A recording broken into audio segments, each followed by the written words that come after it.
Hello guys, Sanbonani and welcome back to my channel guys. Finally leli langa lebe lilinzelwe wonke umuntu lokuthi Kate Matlala aviwe naye ukuthi uthini. Nango-ke eMadlanga Commission sekayokhuluma naye ukuthi kwenakalani. Uyavuma futhi angalokukhulu nje ukuthi ithemba ukuthi yena yes uyamati ku Bhekicele, the former Minister of Police wase-South Africa. Bhekicele naye wake wathola i-chance wayokhuluma ukuthi yena side lakhe le story lithini.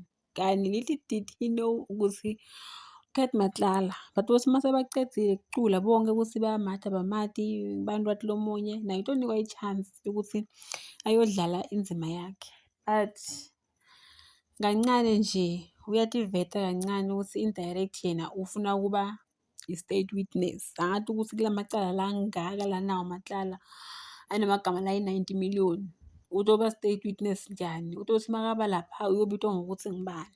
Okay, asibiyele kundzaba yakhona. Uthi yena owaka Matlala ufile kwangathi umthetho lo bekumele umvikele u-against yena. Asathi ukuthi lo mthetho yena lofuna uvikele yini umvikela ngaliphi amoshe nakangaka yena sho ukuthi akasengakadibona ngaliphutha lakhe and uyambona ukuthi uthukile at some point bekade vete athukile mara kuyambona ukuthi hayi ukhulule yena. Not so long ago yena bekakhuluma ngemabhontshisi ukuthi yena kudla kwasejele kunjanjani. Asathi kumbe lapha ejeleni seParliament but siyathi ukuthi yes yena i-treatment la ayitholako angeke ifane nalalabanye babanjwa. Angithi yeah.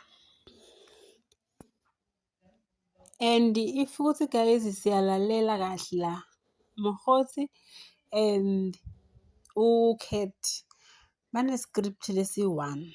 Okay, script sabo si-1 and the boy two bathi abamati mchunu. It's like bayamprotecta.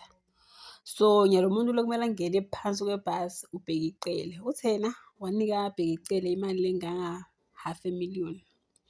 Nabambuta ukuthi imali yani uyale nale akafakala. Okay, sharp.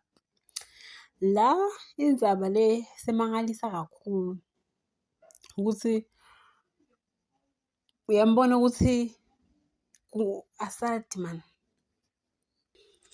ukuthi uyakhona withdraw imali lenganga 50k libhenki ngaphandle libhenki libe lingabi nenkinga naloko. So you see guys ukuthi lo muntu lona uconnected yonke indzawo kude la utofika khona ubite igama lakhe bese uyastaka yena nje ungumastermind.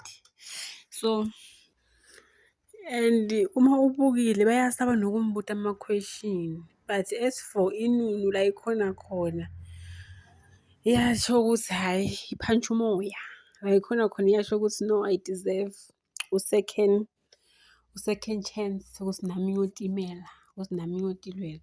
But siyabona nathi ukuthi kuningi lebe singathi nokuthi imali ya-odwa before uyokhishwa yabo. So kuningi but as for uKate Matlala he even failed to explain to nje uba control kanjani labantu labangaka ahluleka nokukhuluma. Maybe it's because of uthukile, maybe asathi ukuthi yini. So guys stay tuned for tindzaba letiningi letisatowendeka. So guys, that's the end of this video. Please like, comment and subscribe. I'll see you ku video landelayo. Bye.